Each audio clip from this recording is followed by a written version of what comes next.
How did you two sort of get together to work on this project? What's the background? We met in 2014 at the Edinburgh Fringe. I was doing a show there. Me and Tania went for coffee and kind of bonded over our shared loves of musical theatre. And we kind of fell in love, kind of not romantic love, but creative love, you know? Like, Yeah, it was like a platonic date. it was a platonic date. And then from then we just kind of started dreaming shows together. We kind of conceived of two others before we came to Ballad Lines. And we were originally commissioned by the Royal Conservatoire of Scotland, an American music theatre project, to write this piece. And its original form, it was 55 minutes. And it just kept evolving from there. And we just met so many wonderful folks along the way that just kept falling in love with it with us. And so we just kept going with every artist that we met. The show evolved. Lovely, thank you. And how would you describe the show? What's it about? I'd say Ballad Lines it's a folk musical with mostly original music and songs, and it charts the story of three generations of women from Scotland, Ireland and Appalachia in America, who are kind of bound together through this folk song tradition which passed down their family tree, and the choices that they've made and the ways that those songs have informed those choices and the ways in which their stories overlap with one another.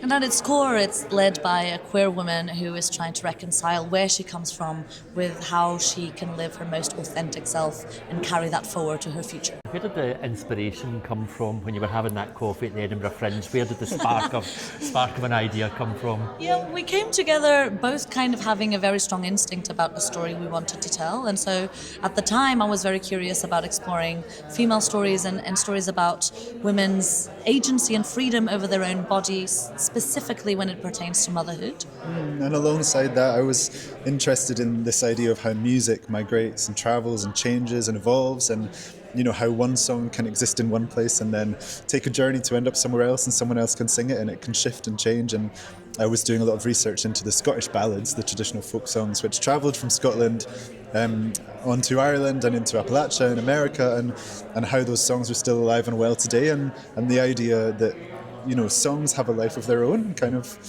move and shift. Is an amazing thing. And I think those ideas of sort of inheritance and multiple generations and multiple locations led really well for those things to combine into a story. Yeah, and we both knew that we also wanted to tell a story from the queer lens, from the queer perspective, and kind of put that representation front and center in musical theatre. And so we kind of had that Venn diagram of the three worlds of like female agency, folk music, and queer perspective that we wanted to make a show out of. And what's the journey been like so far in terms of bringing it to the stage?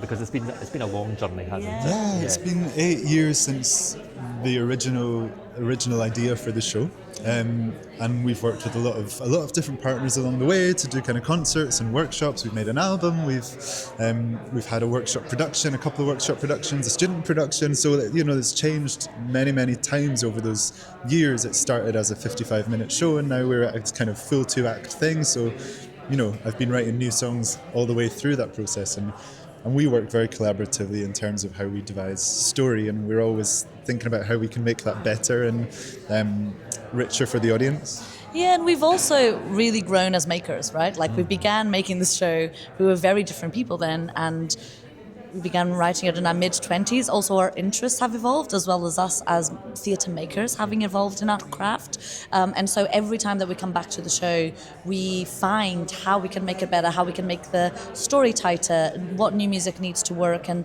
now that we're in a rehearsal room, we're constantly thinking about the audience experience, and if we're inviting them into this ritual, and we both really see theatre as ritual, how are we caring for the audience to have that kind of sonic, visual, impactful, emotional experience? And I think it has taken us that long to find that journey. New musicals that aren't inspired on any IP are an incredibly difficult thing to make. There are so many elements to get right, and we're just so grateful to have had all the opportunities we've had to take us to this place. I quite like to think of the show as like a ballad in its own right. So, as it's travelled, it's changed, and as new voices have sung it, it's evolved, and new verses have emerged, and new lyrics have emerged, new storylines. Like the ending's changed a few times, quite like a lot of the ballads. So I think, it's a ballad in itself. Lovely, thank you. We were lucky enough to see some of the cast perform this morning. What's it been like being in the room with them and working in the rehearsal room? Yeah, I mean, this company is out of this world, actually. I've never worked with a company in which every single company member is a star in their own right. And it is pushes us to be better makers, because every day we're like, well, you should sing more. Here's another song, here's another scene. And it's just incredible to watch every single one of them shine. We're also really proud to have made a show that feels like a proper ensemble piece. So we have a protagonist, but we really have 6 leading ladies. And so it really feels like a show in which everyone gets a chance to shine and has their own authentic voice. I would buy an album of every single one of these company members, because their vocal tone and their kind of performance is so unique. Yeah, all of that. And I think when they come together as an ensemble, like the first time I heard them all sing collectively, that just really, really hit me, and I was very moved by that. So I hope audiences will experience that as well. But it's been a real joy, just a lovely group of people. Tania leads the room so beautifully, and we've got an incredible team of, creative team as well as the cast and wider team that are working on the show. So yeah, we're having a lot of fun, I think. We're having a lovely time. It's a joyous time making music. Good, that's what it's all about, right? Yeah. Finally, what would you say to anyone who's thinking about booking a ticket to come and see Ballad Lines?